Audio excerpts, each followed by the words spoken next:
And then lastly, I want to give you guys all a preventative stretch, okay? So this is something you want to do before you do any of those activities, whether it's weightlifting, whether it's sports, or activities that you're going to have to do overhead for prolonged periods.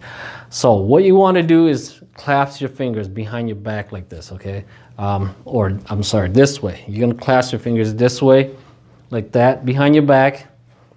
And then you're going to open up your chest and bring your shoulders back, and then you're going to bring your hands down towards the ground. So you're just holding this about 15 to 20 seconds.